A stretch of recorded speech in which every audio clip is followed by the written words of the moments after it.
só abrir aqui.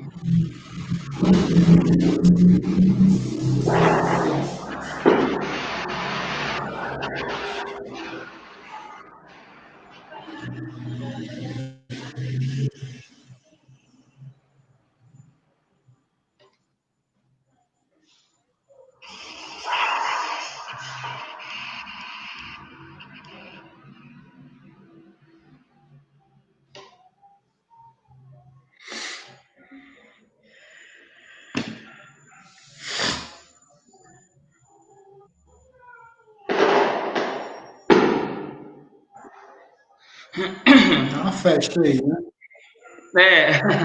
Tá em tempo de. A gente já tá ao vivo, viu, André? A gente tá em tempo de festa aqui, a Nossa Senhora do Carmo, certo? É que eu tô dando uns minutinhos pro Certo. pessoal ir chegando, né? E entrando, já tem gente Tranquilo. curtindo aqui. O Daniel Oliveira acabou de curtir aqui, já tá vendo a gente. E vamos começar, né? Boa noite para Vamos lá. todos, né? Já é mais 6 horas. Hoje eu estou recebendo aqui duas participações super especiais. Um deles é o Daniel da Orpas, que está nos aguardando, está aqui digamos assim, na sala de espera. E o outro é André Ribeiro, que já está aqui com a gente, aparecendo na tela, certo? Ele, o André Ribeiro, que está falando com a gente aqui, é professor faixa preta de jiu-jitsu, inclusive já foi meu professor, já me ensinou jiu-jitsu lá na Dari Rabelo, e ele é campeão UAEJJ de jiu-jitsu internacional em Fortaleza em 2019. Ele também é proprietário da AR Teams Centro de Treinamentos, na cidade de Iguatu. Ele vai falar com a gente sobre esporte, sobre a possibilidade na volta às aulas ter a possibilidade de ter jiu-jitsu nas escolas aqui do município, daqui de Jucás, e a gente vai falar com ele. Primeiramente, boa noite, André Ribeiro. Boa noite, Midas. Boa noite a todos os convidados aí de Jucás e região. Prazer. Pronto. Primeiramente, André, a primeira coisa que eu queria lhe falar é alguma coisa mais temática. O que é que significa jiu-jitsu? O que é exatamente jiu-jitsu? Eu já treinei, tenho algum conhecimento da época que eu treinei, mas tem algumas pessoas que estão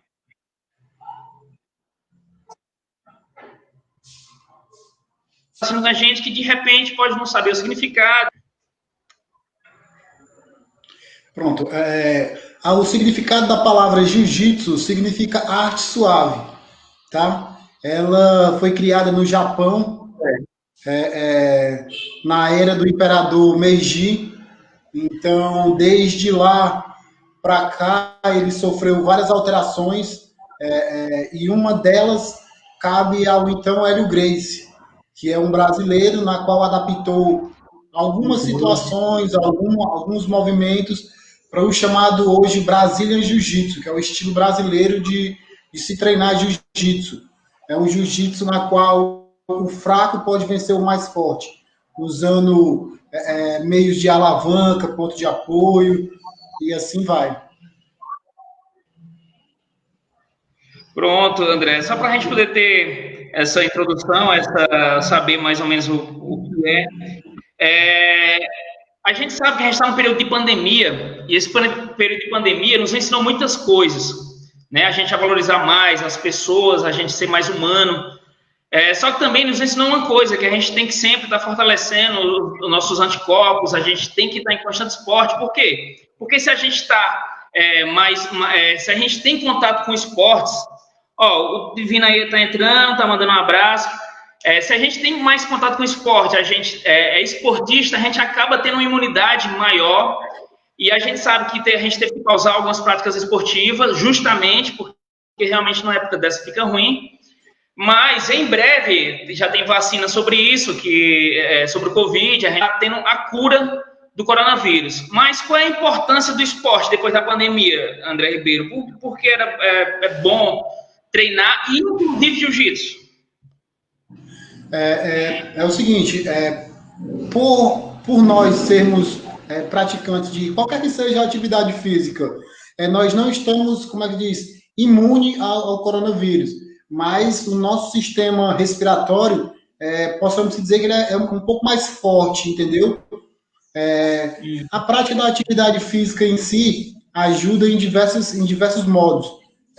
Concentração, melhora da coordenação motora, a pressão cardiovascular da gente, tanto mentalmente como pode-se dizer, tanto mentalmente como o corpo em si. Quando você pratica uma atividade física, você deixa para trás muito estresse, você deixa para trás muita negatividade, né, que você acaba acarretando durante o dia, né? Isso é verdade. Eu lembro que na época que a gente teve que parar, né? Mas na época que treinava, realmente a gente desestressa mais, a gente tem uma saúde mental até melhor, porque todos nós, a gente fala muito do corpo físico, mas a gente também tem que cuidar da saúde mental. Muitas vezes nessa vida corrida, no dia a dia, né? Se a gente não tiver cuidando da nossa saúde psicológica, a gente acaba tendo algum tipo de problema, né? Como depressão, ansiedade e outras coisas. E o jiu-jitsu, né? O senhor como professor, como mestre de jiu-jitsu, sabe muito bem que é uma arte muito boa para poder tratar no sentido assim, de prevenir doenças de saúde mental e também doenças físicas, né? Eu fiz uma live. Pode continuar. Não, pode falar, André. Eu fiz uma live alguns dias atrás e o cara tocou num assunto também na qual é importante, a questão da saúde mental. Nesse período de que a gente está de vivendo de pandemia, que é alguma coisa que a gente nunca pensou em viver durante os nossos anos de vida, ficou claro que não adianta você ter só saúde física, mas sim saúde mental, né? Você tendo uma saúde mental, você consegue driblar tanto a ansiedade como e outras diversas formas, principalmente a ansiedade nessa pandemia, porque a galera muito tempo em casa, a galera sem poder praticar atividade física, sem poder visitar seus parentes, seus amigos, acaba ficando com a mente um pouco cheia. Ou seja, o jiu-jitsu acaba que, de certa forma, ajudando você a driblar um pouco mais essa ansiedade. Eu tiro essa pandemia como uma luta.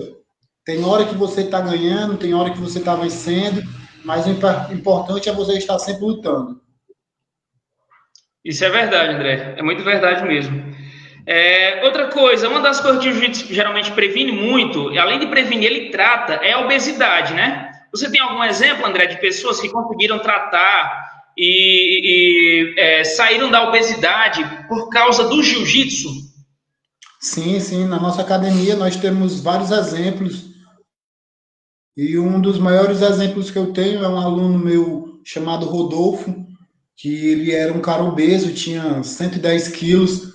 Hoje ele pesa um pouco mais de 70 quilos, mas ele não fez só perder peso, mas como ganhar qualidade de vida. Ele não só perdeu peso, mas como ele ganhou qualidade de vida. Hoje ele é praticante assíduo do jiu-jitsu, do crossfit, ele é profissional de educação física, ou seja, ele mudou os hábitos de vida dele e está colhendo os frutos hoje. Está vivendo uma vida mais saudável, está tendo mais concentração, mais disciplina, mais amor pela vida. Isso, amor, principalmente amor pela vida, né? Que muitas vezes tem algumas pessoas que acabam ficando complexo, né? Quando estão com obesidade, alguma doença, acaba ficando com algum complexo psicológico, mas também a questão da saúde, né? Do colesterol e outras coisas que tem que ser tratado para evitar algum tipo de doença maior, né? Também a gente sabe que o jiu-jitsu, ele é um esporte que faz a gente sonhar bastante, né? Eu já ouvi casos de pessoas que passaram até a sonhar com alguma medalha. Aí na sua academia, André, como é que os seus alunos já retrataram que estavam sem vida e tudo mais? Você tem algum exemplo aí para nós?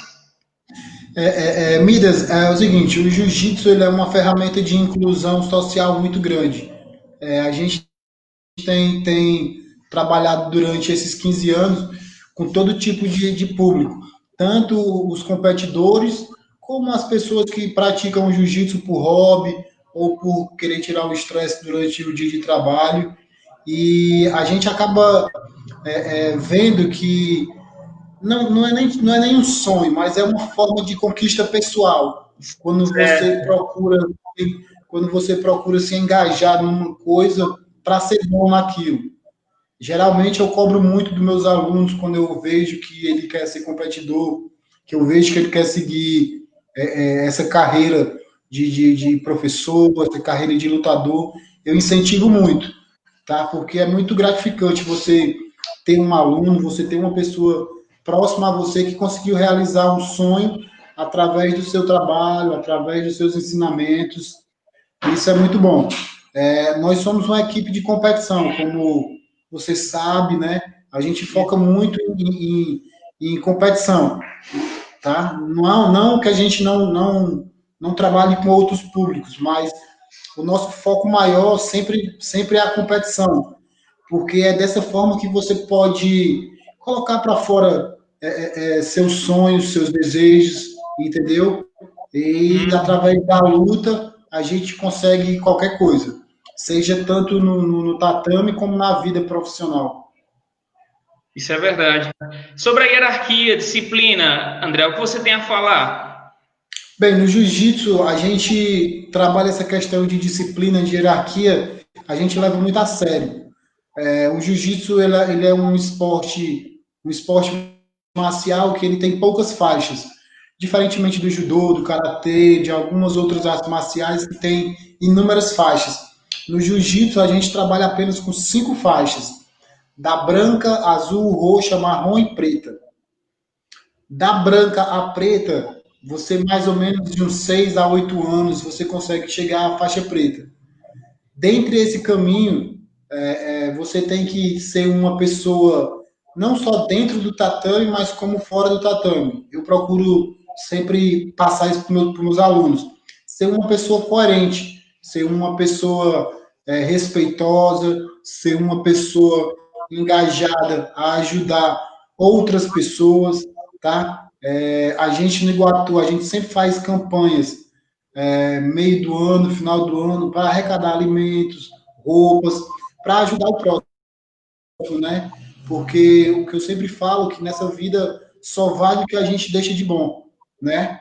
Não importa qual seja o seu cargo, não importa qual seja a sua condição financeira, mas se você conseguir tirar um pouquinho daquilo ali para ajudar alguém, outra pessoa, isso é muito importante. E isso você adquire como? Com disciplina, com hierarquia, com humildade. Tudo isso são coisas que você vai ganhando e adicionando com a prática esportiva, que lhe dá isso. Certo. André, também como o foco, assim, um dos focos são, às vezes, tem algumas crianças, adolescentes, quando eles lutam, né? Eles acabam tendo mais foco, mais atenção, né? Até porque jiu-jitsu é tipo um xadrez humano, né? Ele é chamado xadrez humano, né? Então você tem que analisar qual vai ser a próxima jogada e tudo. Ensinar, já aprendi muito com você, mas tem muito mais a me ensinar.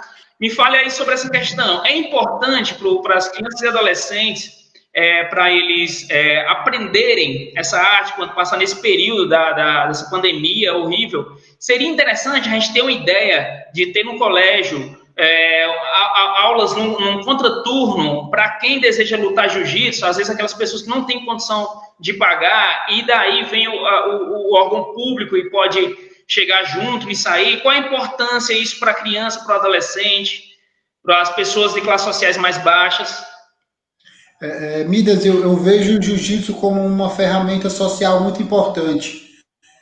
A gente tem exemplos de grandes nações, como os Estados Unidos, como Dubai, como a Rússia, que tem o jiu-jitsu como prática escolar, tá? Nos Emirados Árabes, você tem todas as matérias, mais o jiu-jitsu, tá entendendo? Nos Estados Unidos, o exército americano é obrigado a treinar o jiu-jitsu brasileiro, tá? Ou seja, o jiu-jitsu hoje em dia ele é uma ferramenta de inclusão social muito grande. Ele não diferencia o pobre do rico, o preto do branco, tá entendendo? Ele não tem religião, ele não tem sexo, Ele não importa se você LGBT, se você tá entendendo? O jiu-jitsu, ele é um esporte de união, que ele é de agregar, tá entendendo? Ou seja, se você consegue fazer uma criança mais confiante, consegue fazer uma criança mais corajosa durante ela pequenininha, com certeza ela vai ser um profissional mais eficiente quando adulta e exemplar. De certa forma também ele dribla o preconceito, né? Porque, no caso, se todos estão unidos ali, no mesmo canto, estão unidos no tatame, lá não pode ter diferença. O respeito são pela faixa. Eu já conheci, eu me lembro que tinha um capitão que treinava com a gente lá no Iguatu, e esse capitão chegava lá, mas ele chegava, saudava você, porque ali no tatame não tem negócio de classe social, não tem nada não. É todo mundo igual, e a hierarquia é pelas faixas, né? E dribla demais o preconceito, né? Que às vezes acontece na nossa sociedade, né? Exatamente. E essa hierarquia que a gente adquire no tatame, a gente leva para a rua. Você se torna uma pessoa mais, como é que se diz? Uma pessoa mais aberta, uma pessoa mais tranquila, uma pessoa mais confiante, uma pessoa que cede o lugar para um idoso, uma pessoa que ajuda alguém que esteja precisando, seja por qualquer motivo que for, tá entendendo? Porque nos dias de hoje hoje em dia, nos dias de hoje é todo mundo muito fechado, todo mundo vive no seu mundinho ali, naquela bolha, e não tá nem aí para quem tá do lado. E a gente tem que fazer o contrário, a gente tem que procurar abraçar, tem que procurar ser humano, tem que procurar ajudar, porque só assim a gente se torna uma sociedade melhor, só assim a gente tenta pelo menos evoluir. É muito verdade, André Ribeiro. Agora vamos falar alguma coisa assim. Como foi que você começou no jiu-jitsu? O senhor começou no jiu-jitsu, André? Cara, eu comecei no jiu-jitsu quando eu tinha 15 para 16 anos. Eu comecei através de lutas mesmo, assistia muito UFC, assistia, na época era o chamado Pride, que era um evento de arte marcial que passava no Japão, e os brasileiros dominavam, né? E eu acabei me apaixonando por aquele esporte, e a primeira oportunidade que teve, que surgiu na minha cidade, eu fui fazer. Eu me lembro que eu fui, acho que, se eu não fui o primeiro, eu fui o segundo a me matricular. Ou seja, 3 meses antes de começar a modalidade, eu já estava lá inscrito, já sabia que aquilo ali ia ser o que eu queria mesmo. E foi, desde então, desde 2005, eu estou aí, até hoje. E os campeonatos? Bem, eu participei do meu primeiro campeonato com 45 dias. Eu não fui campeão, mas. Muito massa, viu? Não fui campeão, mas tirei uma das maiores lições que eu poderia ter tirado durante essa minha caminhada, que foi a perseverança, tá? Eu aprendi que não existe nada que você vá fazer que se você não perdurar, que você não perdurar, se você não persistir, você não vai conseguir alcançar seus objetivos. Então eu corri atrás, batalhei pelo meu sonho e hoje estou onde estou. Tenho várias pessoas formadas, faixa preta, tenho várias pessoas campeãs nacionais, estaduais,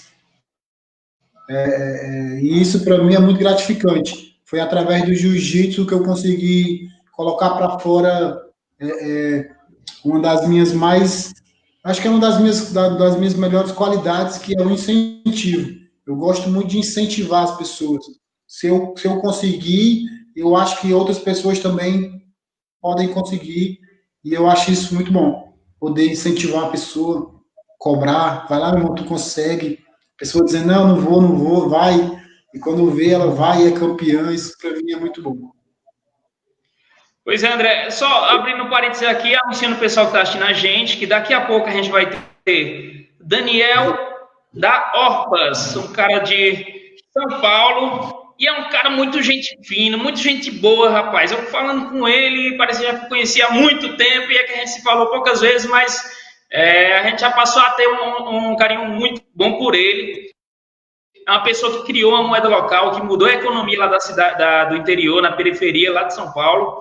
Ele conseguiu mudar toda a economia local lá com uma moeda local, que eu venho falar daqui nas outras lives, nos outros vídeos, e daqui a pouco ele entra com a gente falando sobre isso.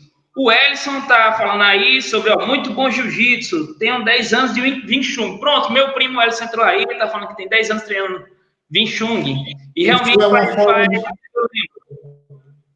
O Wing Chun é Kung Fu, né? É o Kung Fu.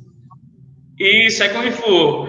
Aí o Divino também já comentou aqui, o Daniel Oliveira também já comentou. Aí daqui a pouco a gente entra com o Daniel da Orpas. Mas voltando com o André Ribeiro, a sua amizade com o nosso companheiro GCPPI. Cara, minha amizade com... Na verdade, o nome dele é Godofredo. Aí me chama de GC, mas o nome dele é Godofredo Castro, que é o vulgo Pepe. A minha história com ele começou quando eu voltei de São Paulo, em 2009. Fui lutar o Campeonato Brasileiro de Jiu-Jitsu lá e voltei. E acabei aqui conhecendo o Pepe na minha cidade, no Iguatu. Eu estava num treino, ele apareceu, a gente conversou e a gente acabou tendo uma ligação muito forte. Aí eu comecei a fazer parte do time dele e a gente passou, se eu não me engano, foram 13 anos juntos. Hoje eu não faço mais parte da GCPP, mas a amizade que eu tenho com ele hoje em dia é muito grande, a gente se fala todo dia, mas o Pepe foi meu grande incentivador, foi aquele cara que me mostrou o caminho das pedras, era o cara que me incentivava, que me cobrava, eu cobrava os outros e ele me cobrava. Então foi uma experiência muito, muito boa, muito, muito gratificante aprender com ele. Na época ele era atleta do UFC, eu conheci ele antes do UFC e depois do UFC também, estamos até hoje, né? A gente só não faz parte mais da mesma equipe. Hoje eu tenho minha equipe, que é o André Ribeiro. Isso, a gente não faz mais parte da equipe, mas a gente continua amigo do mesmo jeito. Pois é, André. Aí, o que é que você acha? Que realmente, depois da pandemia, o jiu-jitsu realmente nas escolas seria uma ótima ideia para uma cidade pequena igual Jucás. Você também tem uma afiliada aqui em Jucás, né? Um pessoal aqui que é ligado, inclusive eu, quando estou treinando aqui em Jucás, tá junto com você. Qual a importância de um projeto desse? Fora que a gente já ressaltou, mas vamos reforçar aqui para o pessoal que está entrando, está nos assistindo. Porque é tão importante a gente um projeto como esse, uma ideia como essa para Jucás. Midas, eu acho que toda cidade de interior, eu falo isso também por Iguatu, também ser uma cidade de interior, deveria ter jiu-jitsu, deveria ter alguma atividade, alguma prática esportiva que ensinasse a disciplina, que ensinasse a hierarquia, que é muito importante, é o que falta hoje em dia para a grande parte da molecada, dos adolescentes hoje em dia, que meio que perderam um pouco a infância devido ao celular, a qualidade de vida não ser tão boa e não poder desfrutar de um brinquedo, de um videogame ou de algum modo de alguma coisa. Eu acho que o jiu-jitsu, como eu falei, ele é uma ferramenta de inclusão que faz com que todos sejam iguais naquele período, naquele momento, e de transformação. Nós temos vários exemplos de pessoas que cresceram na vida através do jiu-jitsu. Temos grandes exemplos de pessoas que saíram do nada e hoje vivem do jiu-jitsu, são campeões mundiais, são pessoas conhecidas na sua cidade. Ou seja, é muito gratificante. O jiu-jitsu deveria ser visto com outros olhos perante as autoridades de cada cidade, ou dos seus governantes, ou de prefeito, ou de vereadores. Não seria nada mais justo do que colocar como uma disciplina escolar o jiu-jitsu, para trabalhar a molecada, para deixar a molecada mais esperta, para deixar a molecada mais ciente do que é a vida, dos desafios que elas vão ter que ter para poder chegar a ser uma pessoa bem-sucedida na vida. E eu acho que o jiu-jitsu consegue alinhar tudo isso, consegue traçar tudo isso. Coisa boa, André. André, a gente vai ter a participação do Daniel da Orpas e a gente vai ter que encerrar, porque o Daniel da Orpas tinha combinado com ele também tem outros eventos para cobrir mais tarde. Ele é palestrante, ele é bem conceituado, ele vai ter outros compromissos, aí a gente vai ter que entrar 6h30 com ele também para poder a gente ajustar o tempo, mas eu agradeço a você muito joiado, é um cara da gente mesmo, um cara que não tem besteira. E lá na sua academia eu já treinei aqui ligado quando o Dudu estava ensinando aqui, depois tive que parar por algumas correrias, mas pretendo sim voltar a parar essa pandemia, né, no caso. Mas eu queria lhe dar um último momento de palavra para você passar uma mensagem de esperança, de paz aí, uma mensagem do seu coração para todos que estão escutando a gente. E uma mensagem, principalmente nesse período de pandemia, né, que a gente está precisando de muita força, né? Primeiramente, eu queria lhe agradecer, Midas, pela oportunidade. Queria agradecer o pessoal de Jucás aí pela oportunidade também de estar me apresentando para vocês. A mensagem que eu deixo para vocês é que tenham esperança. Tem uma frase na Bíblia que tudo passa, né? Tudo passará. E essa fase vai passar. É uma fase de aprendizado, é uma fase na qual você conseguiu peneirar muita coisa, saber quem são seus amigos de verdade, dar mais valor à sua família, dar mais valor aos seus amigos que realmente se preocupam com você. Então, a mensagem que eu tenho para deixar para vocês é que tenham esperança, tenham fé, que tudo isso vai passar e nós iremos voltar maior e mais fortes. E agora, para finalizar, Ouça! Abraço, meu irmão. Um abração aí para você aí, fique com Deus aí, qualquer coisa é só dar aí o toque.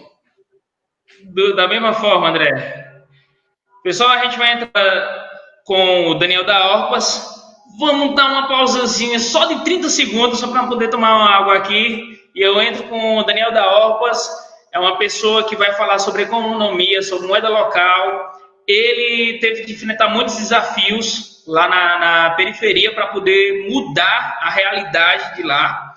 E, de fato, com um novo modelo de economia. É outro modelo totalmente diferente do que a gente já viu. É um modelo totalmente possível em qualquer cidade e isso ele vai poder falar com muita mais propriedade do que eu. Ele vai falar sobre isso daqui a 30 segundinhos. Ele está entrando. Quem está nos acompanhando aí, puder aguardar só 30 segundos, a gente já está de volta.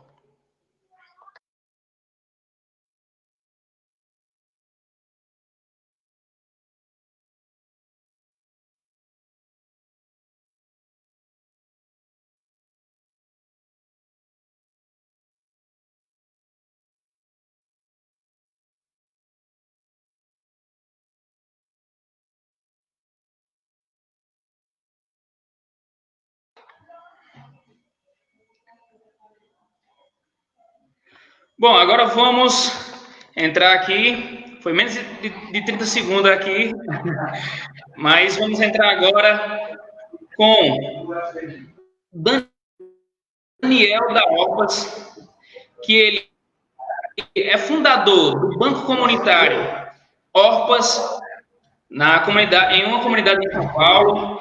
Além disso, ele é palestrante, aceitou o convite, eu fiquei muito lisonjeado de ele ter aceitado o meu convite. Uma pessoa simples, humilde, e assim que eu falei com ele, já senti uma coisa que o santo se bateu, eu já senti que o cara era muito boa demais.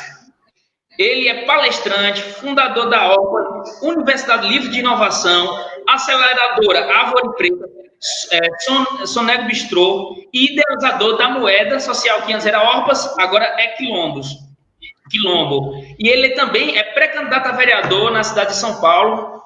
E a primeira pergunta que eu vou fazer, Daniel da Orpas, a primeira pergunta é possível mesmo ter uma moeda local? As cidades podem ter uma moeda própria? Primeiro eu quero saudar a todos de Jucás Quero agradecer o convite do Daniel Midas por estar aqui fazendo essa troca de ideias. E olha que coisa boa, né? Olha que em toda situação de crise, sempre há oportunidades, né? A gente tem utilizado, explorar esse meio que é a internet e possibilitando conexões incríveis como esta aqui com você. A segunda coisa que eu quero falar para todos aí de Jucás é que bom saber que aí tem pelo menos um sonhador como o Daniel que está aqui com a gente. Que bom saber. Eu tenho uma frase que vem ganhando repercussão que fala que sonhar grande dá o mesmo trabalho que sonhar pequeno. Então é o seguinte, né? Eu estou aqui no distrito do Jardim São Luís, zona sul da cidade de São Paulo. No meu distrito, nós somos em um pouco mais de 300 mil habitantes. E em uma área de muita vulnerabilidade social. E por que nós estamos nessa vulnerabilidade social? Porque a população vai para as regiões mais centrais, de classe média, trabalham muito, ganham dinheiro, e ao invés de gastar na comunidade, elas vão e gastam nas grandes redes fora do distrito. E isso é um verdadeiro câncer para a comunidade, porque não há um desenvolvimento econômico. A gente parte do princípio que se todas essas pessoas gastassem no local onde elas vivem, isso poderia acelerar muito, gerando emprego, tirando os meninos das ruas, gerando a economia local, fazendo com que as mães e pais de famílias não precisam se distanciar das suas residências 30, 40 quilômetros para irem trabalhar, porque conseguiriam um trabalho dentro do bairro. Aqui em São Paulo, um estudo da Universidade de São Paulo, da USP, nos apontou como um dos maiores bancos comunitários em funcionamento em um determinado ano. Então, a gente está aqui para testemunhar. É possível.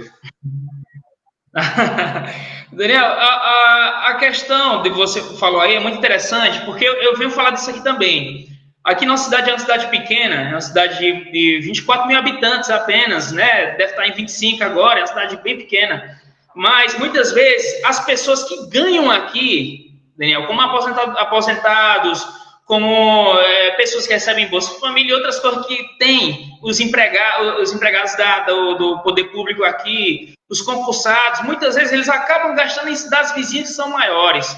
Só que aí o que acontece? Aqui dentro da cidade acaba gerando um desemprego muito grande, igual você falou, confirmo o que você falou. A gente vê o pessoal, às vezes, procurando emprego e, às vezes, não tem oportunidade. Por quê? Porque muitas vezes esse dinheiro sai daqui para ir para essas comunidades. Mas, Daniel, para a gente... eu vou falar menos, eu tenho que lhe ouvir mais, você tem muito mais a ensinar do que eu. E sobre moeda, o que é moeda local, o porquê de moeda local, o que significa moeda local, o que é um banco comunitário.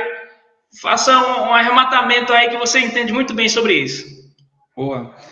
A gente tem, e é perto de vocês, né? O que a gente considera um grande mestre, eu tive a oportunidade de conhecer é o Joaquim, do Banco Palmas, foi vanguarda quando se fala em microcrédito e moeda social, e é aí do Ceará, né?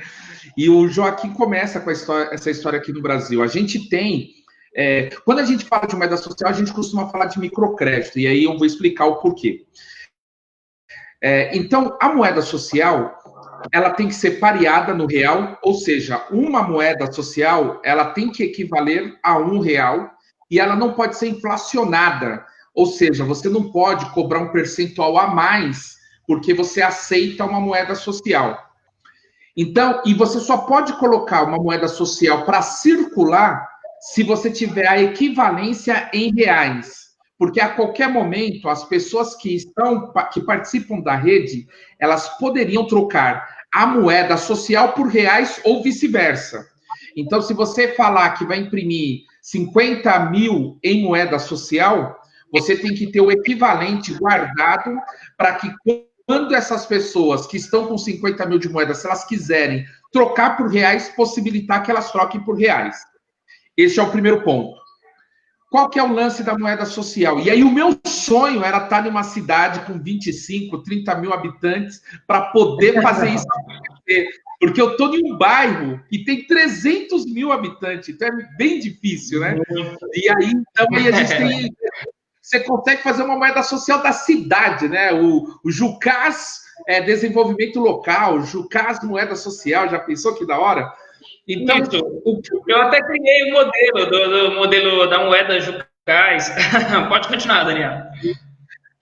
Então, o que faria essa moeda? Essa moeda social, ela seria aceita só em estabelecimentos previamente cadastrados, que no caso de vocês seriam os estabelecimentos da cidade.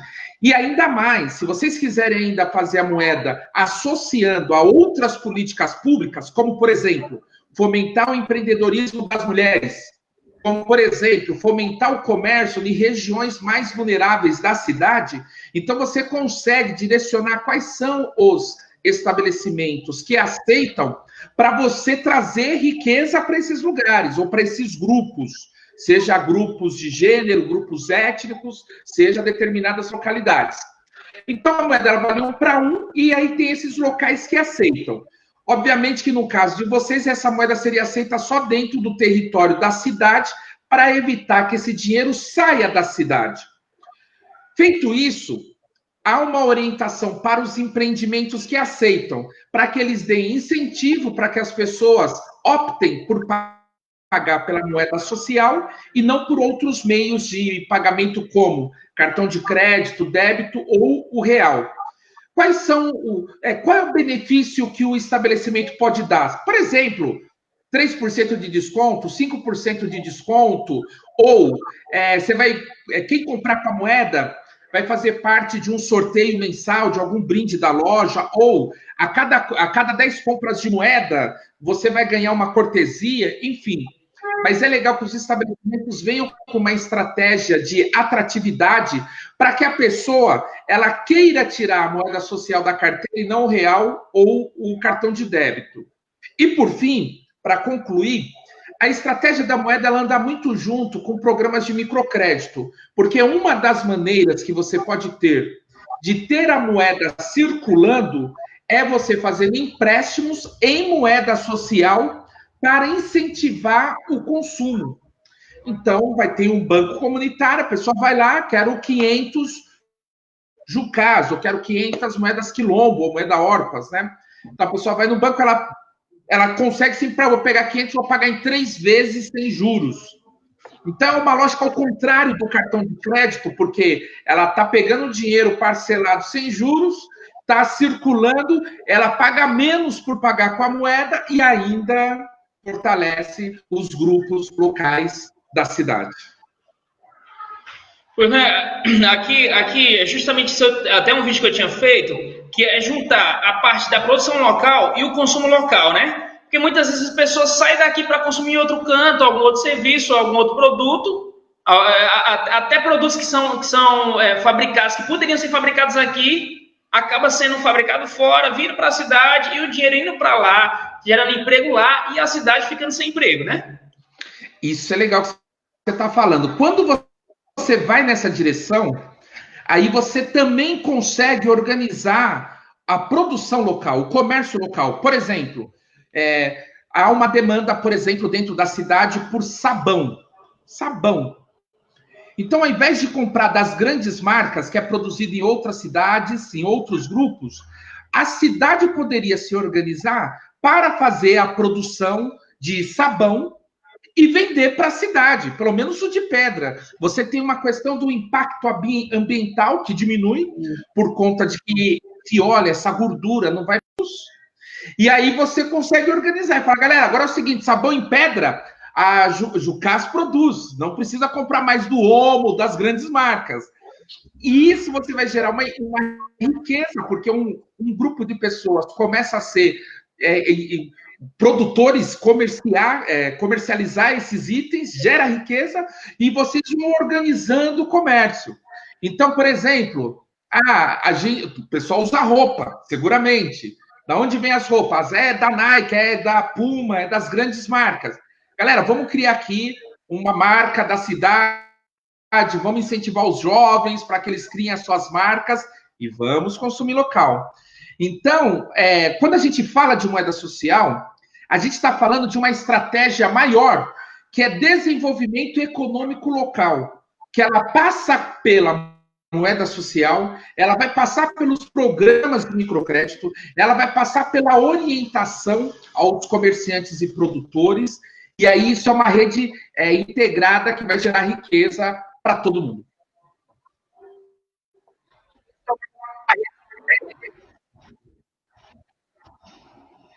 É verdade. No caso, até o financiamento de algum, o que é que você acha do financiamento de alguns pequenos maquinários, tipo aqui até que tem alguns maquinários que fabricam determinadas coisas, como fraldas, como outras coisas, para poder houve um tempo que tinha sido falado sobre a criação de um distrito industrial aqui na cidade. Só que eu estava falando em um dos vídeos, eu tinha falado que não é possível, devido a gente não ter porto, não ter aeroporto, que geralmente esse distrito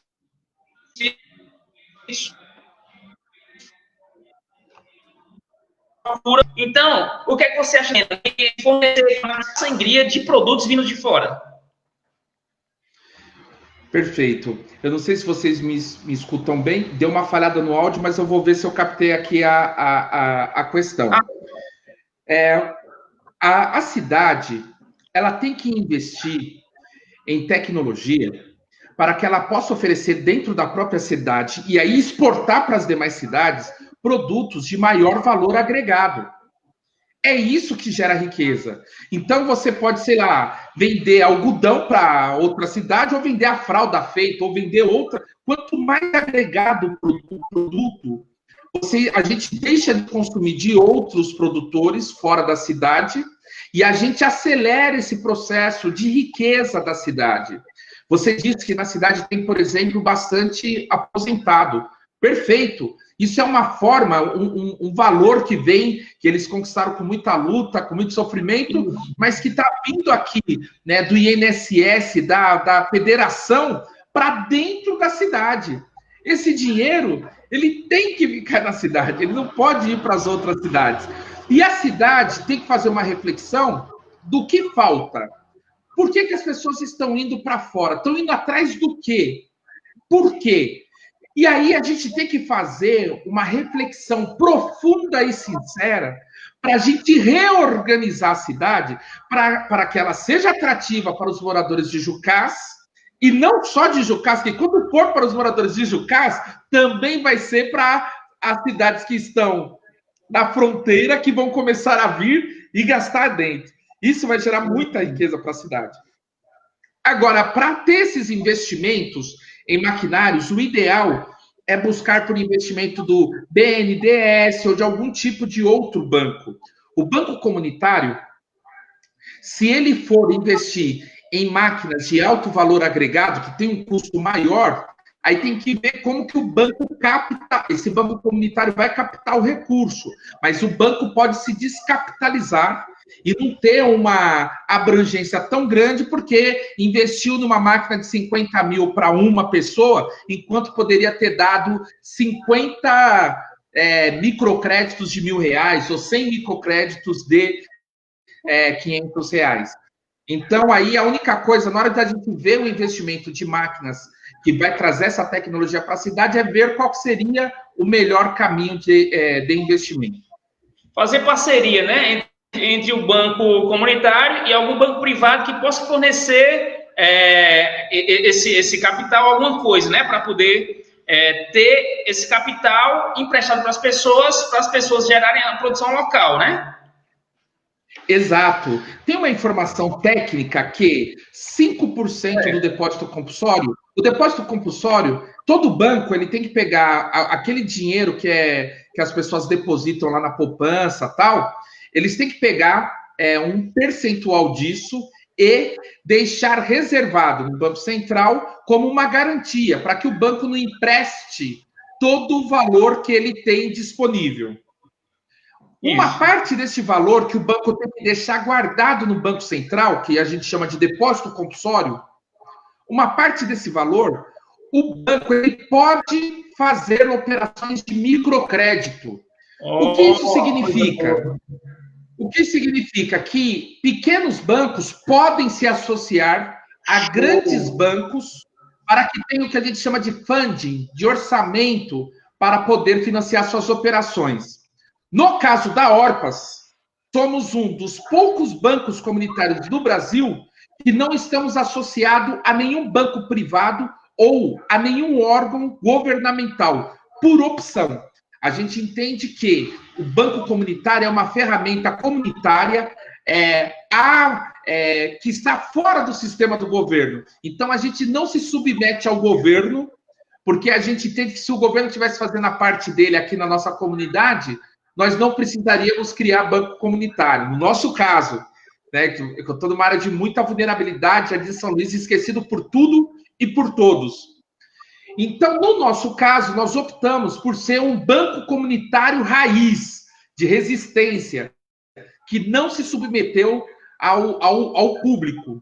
Já no caso do grande mestre nosso, Joaquim Banco Palmas, a estratégia dele é diferente. Ele ficou muito tempo às margens da legislação e depois ele foi junto com o Banco Central e juntos criaram a legislação para os bancos comunitários. Então, são um pouco mais de 100 bancos comunitários no país e há uma federação dos bancos comunitários, muitos deles tendo acesso a recursos de instituições privadas e públicas que vão lá e emprestam dinheiro para o banco, para que o banco comunitário possa, aí sim, trabalhar, fazer os seus microcréditos e pôr a sua moeda para circular. Localmente, né? Isso é muito bom, Daniel. E aí eu sei que você realmente teve que enfrentar muitos desafios. Eu tenho certeza que você enfrentou muitas pessoas dizendo que não daria certo, pessoas que achavam. Eu vi um pouco da sua história. Eu sei que antes do Banco Comunitário Orpas, você teve um trabalho social muito bonito aí, e inclusive na garagem da sua mãe, né? Você foi esperto e pegou um pedaço do espaço dela lá e usou em prol da comunidade. Explique mais sobre essa sua parte da história.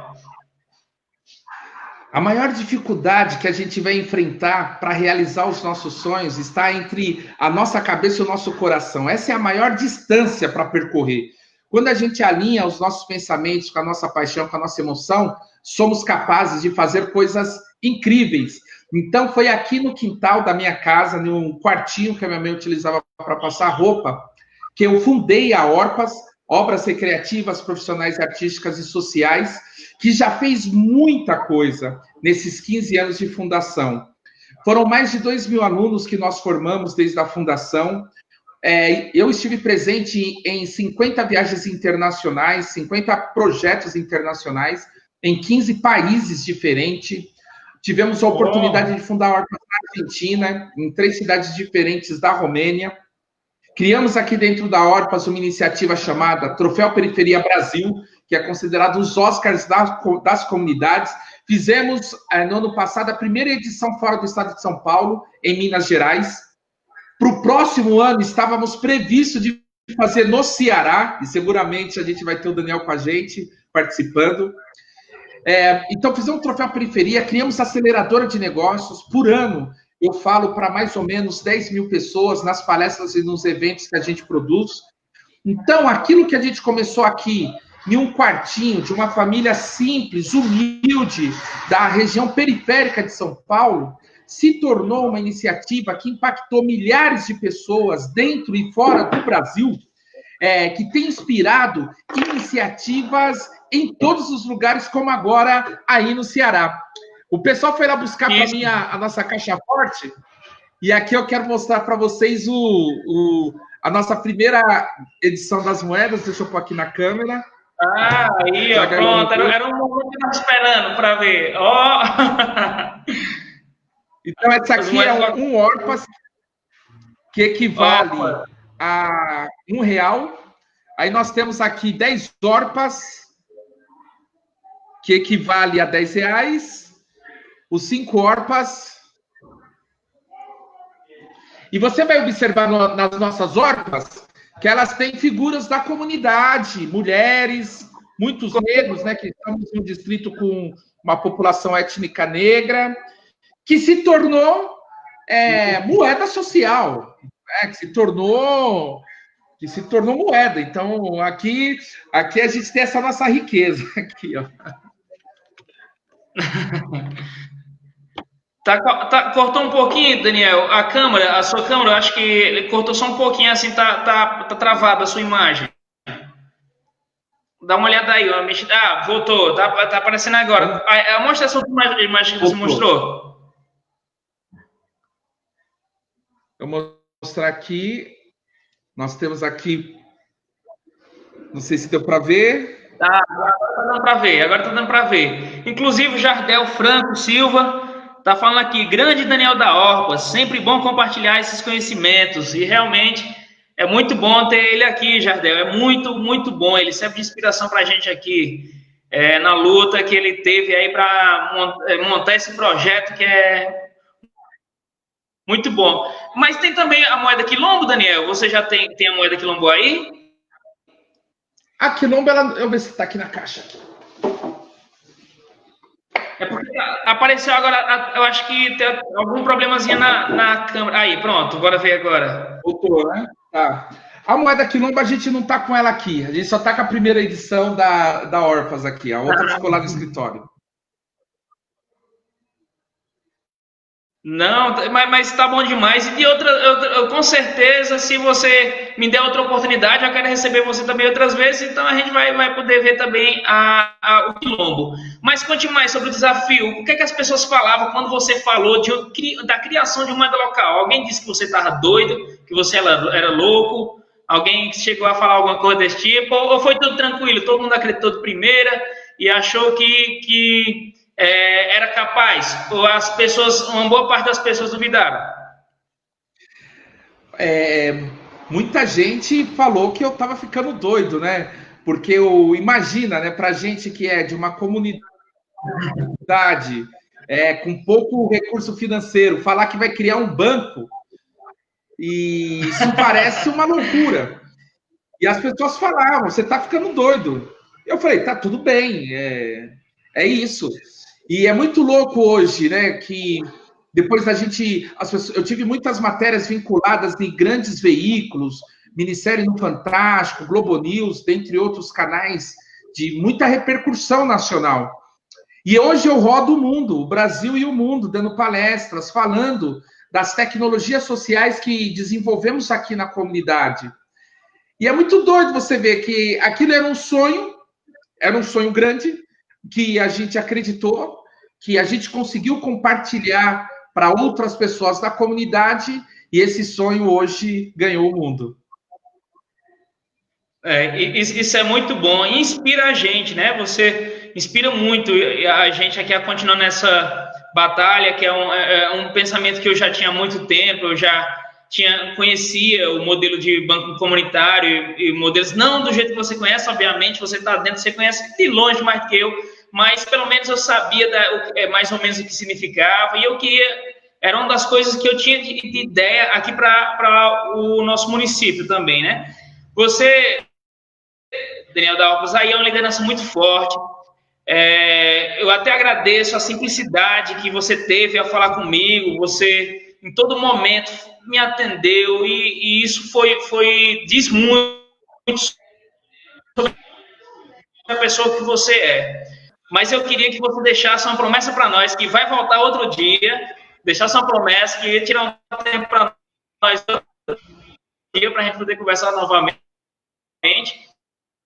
E dizer também que a Ilha é muito boa, honesta, humilde, daqui dá para a gente perceber isso. Assim que eu comecei a falar com você, eu já percebi que você era uma pessoa muito boa, só em ter me atendido de bom grado, sem nenhuma besteira, não teve... Isso é muito bom, é muito gratificante. E você é uma pessoa renomada, palestrante, que já palestrou em vários cantos, inclusive fora do país. Então, isso é muito bom. Mas eu queria que você deixasse, eu sei que eu não posso tomar muito seu tempo, mas eu queria que você deixasse uma mensagem, o quão importante é esse projeto, certo? E também o porquê a gente deveria levar à frente uma ideia como essa aqui na nossa cidade, e também falar sobre se você assim, se você teria feito tudo de novo, todos os desafios que você teve, se valeu a pena, se compensou, mesmo com algumas pessoas não acreditando no sonho que você tinha e conseguir realizar aí. Antes de responder todas essas perguntas, eu quero falar algo diretamente para você, Daniel. Não desista dos teus sonhos, que os teus sonhos não desistirão de você. Os Amém. Sonhos, eles estão lá esperando alguém doido que chegue e fala, vamos, não desista, né? E aí você vai deixar um legado para a tua cidade, para a tua comunidade, para as pessoas que estão aí. Um legado, algo importante.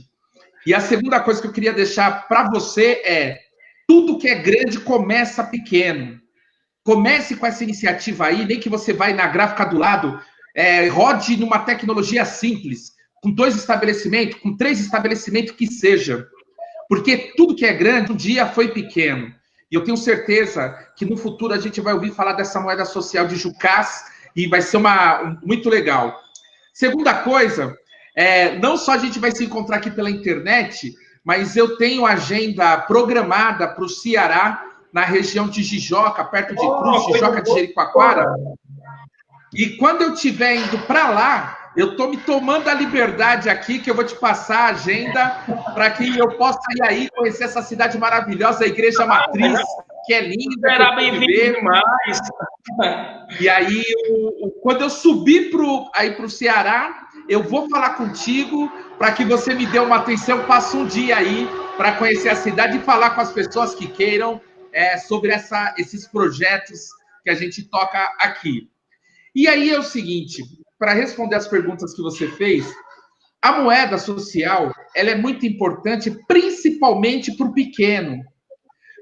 Talvez um empresário médio ou grande que tenha um faturamento alto, ele faturar 2 mil a mais, 3 mil a mais, por conta da moeda, não seja tão relevante para o faturamento dele. Agora, para aquela senhora que tem a complementação da renda, que vende o hot dog, o salgado, a comida assada, R$1.000, R$2.000 a mais, que venha por força da moeda social, pode ser determinante para que o filho dela faça a faculdade, para que ela se alimente melhor, para que ela traga um pouco mais de dignidade para toda a sua família, as pessoas que estão com ela.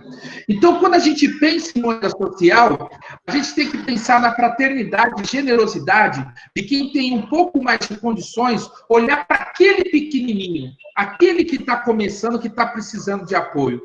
Imagina que em um determinado bairro de Jucás tenha 3 lanchonetes, 2 grandes e uma que acabou de começar, porque a família perdeu alguém da família, que morreu, ou que ficaram desempregados.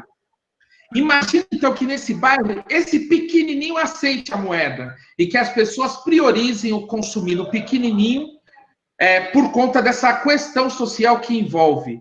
Isso pode ser determinante para os primeiros meses de negócio desta empreendedora ou empreendedor. Então, a gente tem que pensar essa questão da moeda social como uma fraternidade, como uma generosidade. E a partir da moeda social, possibilita nós discutirmos coisas extremamente relevantes como as que discutimos hoje. Consumo local, a fronteira do dinheiro, como a gente incentivar, organização do comércio, oportunidades de negócio.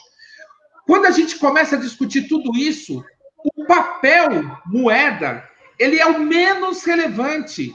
A gente não está falando do papel, a gente está falando de educação financeira, fomento de empreendedorismo e tantas outras coisas. Então, eu estou me convidando para estar indo aí em Jucás, na próxima ida minha ao Ceará. Vai ser um enorme prazer. E para todos que nos assistem, eu quero agradecer a oportunidade de estar aqui invadindo a internet de todo mundo para bater esse papo gostoso conduzido pelo Daniel Midas.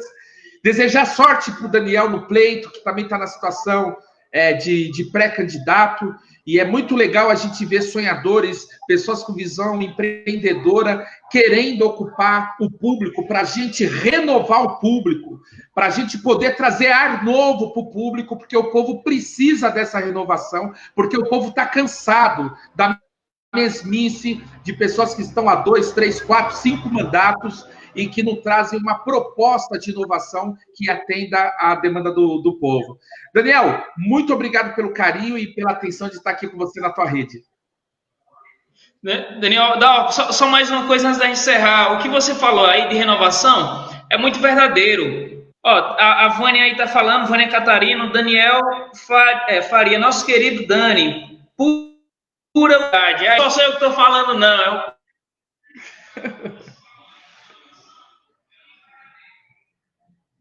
O povo também falou, só tomando um pouquinho do seu tempo, eu acho que a gente precisa de renovação, a gente precisa de renovação.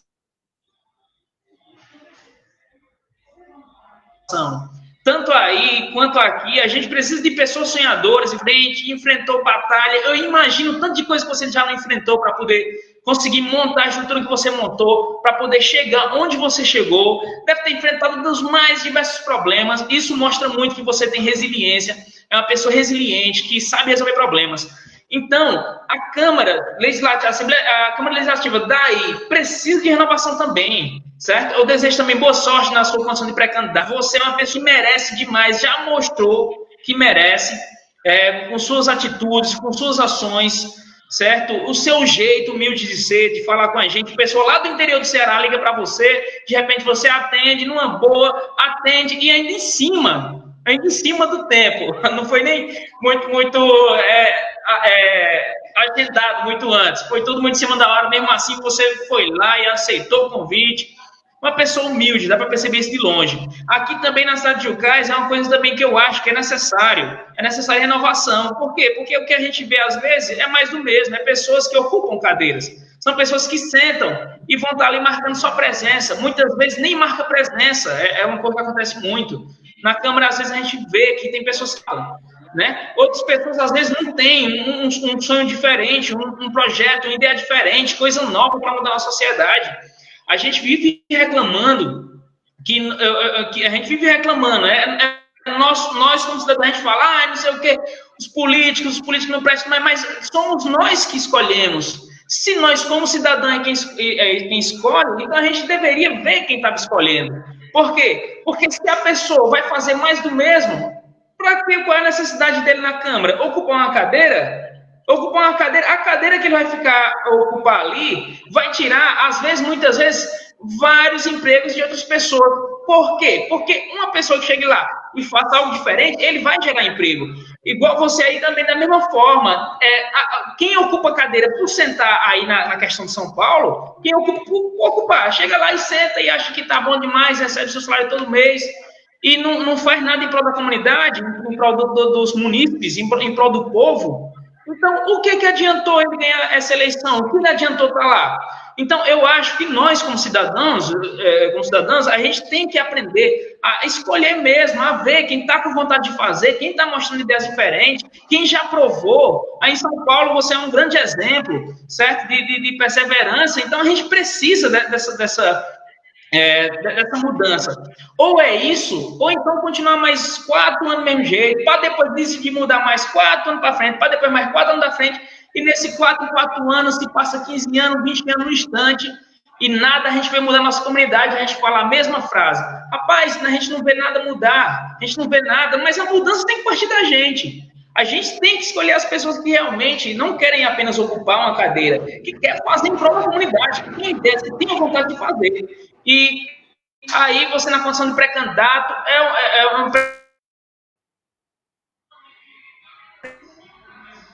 pré-candidato que, nesse momento de pré-campanha, eu posso dizer isso, teria o meu apoio tranquilamente aí na cidade de São Paulo, certo? E você é uma sorte, tudo de bom, a gente vai continuar entrando em contato. Estão entrando aí, o Adriano Oliveira está falando, estamos juntos. Boa noite para todos.